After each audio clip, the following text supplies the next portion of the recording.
And they finally said, "Oh, he's not going to do it our way, so let him do it his way." What's about to happen? First, it was extremely intimidating. Leading me to run away. Is that what I'm getting paid for? And I don't trust him. For fear of being whacked. I was like to join this special fraternity of people that have been laid out by Sylvester Stallone. Sociopathic, Ex-bull rider, ex-convict. Murdering like little prick. Is that it? How fucking old are you? Ex-pill popper. Even if you could end up with a bullet in the back of your head from your best friend. Hey there, Chris from JoBlo. Great to talk to you. Hey, JoBlo, how are you there? Oh, thanks. So I want to ask you, this is your first time doing kind of a long run series. As a writer yourself, how different is it getting 10 hours to tell a story as opposed to 2 hours? I feel like it would be a huge transition, right?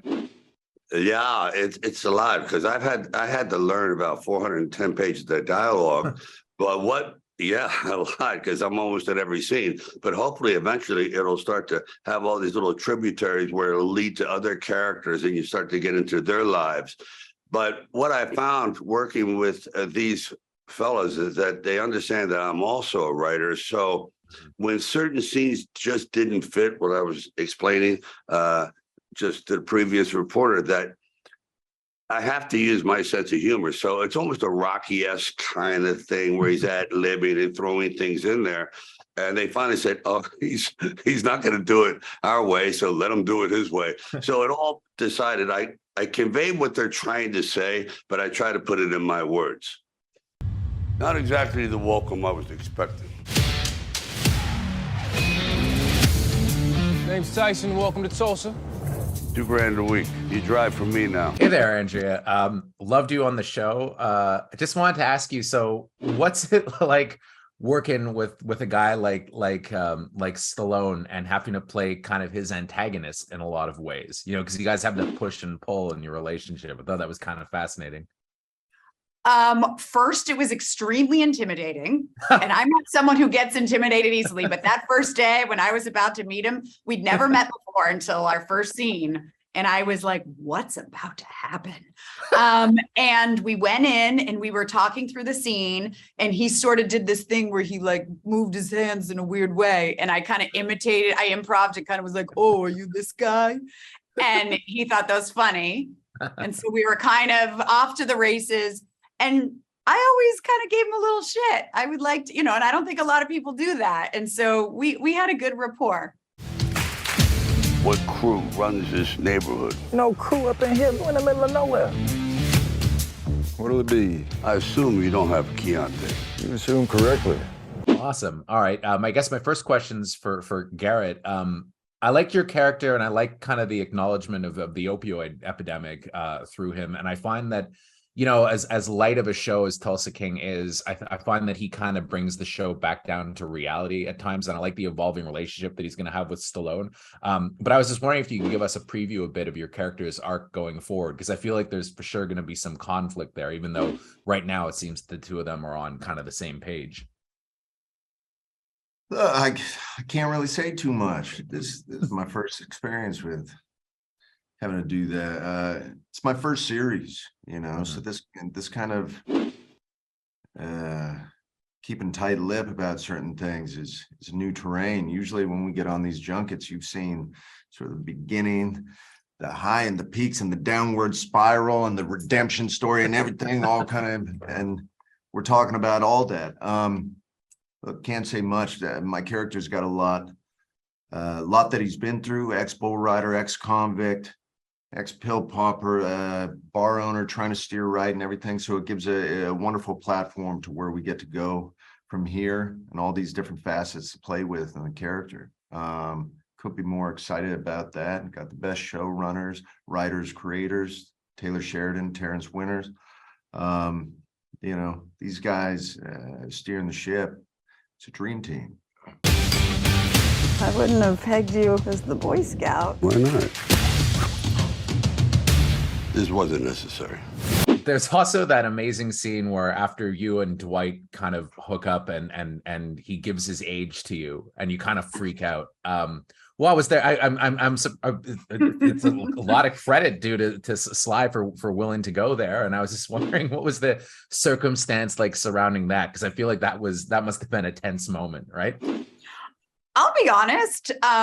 Yeah, sort of getting right in Sylvester Stallone's face and being like, "How fucking old are you? Jesus Christ, I'm out of here." Was like, oh God, but I was like, he knows the script, you know. He signed on for this, and it was fine, you know. Yeah, it's one of the best moments. Thank you. I think he was a little like, I don't love this.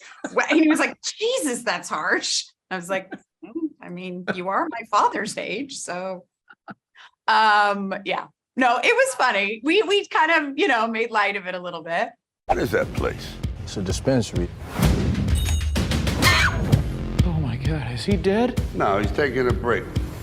My next question is for Jay. So I got to ask you, because it seems like a lot like you're kind of the heart of the show, and your relationship with Sly is one of the most important. What was it like for you, though, the first day walking on the set and going toe to toe with Sylvester Stallone? That must have been kind of an experience, right? I mean, not really. I mean, once you step into it and you know what you're doing before you do it, it's like, I don't know, if you imagine most things in your mind before you do it, it takes a lot of the pressure off. It's like, okay, I'm just sitting there with my eyes closed and I see it happen. And I see it happen successfully. I've already done it before. So when I get there, it's like, okay, I've been here. And so, stepping in with that mindset of that, like, I don't know, a working prophecy, it kind of just helped me to be a little bit more or less, a little bit more myself. I'm not all of myself, bring all of myself, because what revealed itself to, what was revealed about the relationship between Sly and me was that that's all he wanted. That's all he wanted, It would get sometimes how it would just be a little bit more analytical about the script, about, I want to do this, or I want to, it's like, man, chill, just do you, just do your thing. I'm just like, wait, is that what I'm getting paid for? Is that what this is? Is that it? It's like, all right, let me see what it is. And it was successful. This is how it's going to work. I'll protect you from the gangs What gangs? and the law. This is legal. You got to know your risk. There was no risk until you came along. Hey, it's great to talk to both of you. I've got to ask you, Dana, we didn't see too much of your character in the first 2 episodes. We didn't see anything of her, actually. And I was just wondering if you could just kind of explain a little bit of what your character is going to be in season 1. Just give us kind of a preview of what to expect. I feel like sparks are going to fly with you and Sly, though. I can see some good chemistry coming there. Well, I play Margaret Devereaux, who owns this horse ranch where Max's character works, who's kind of hiding out and works for me.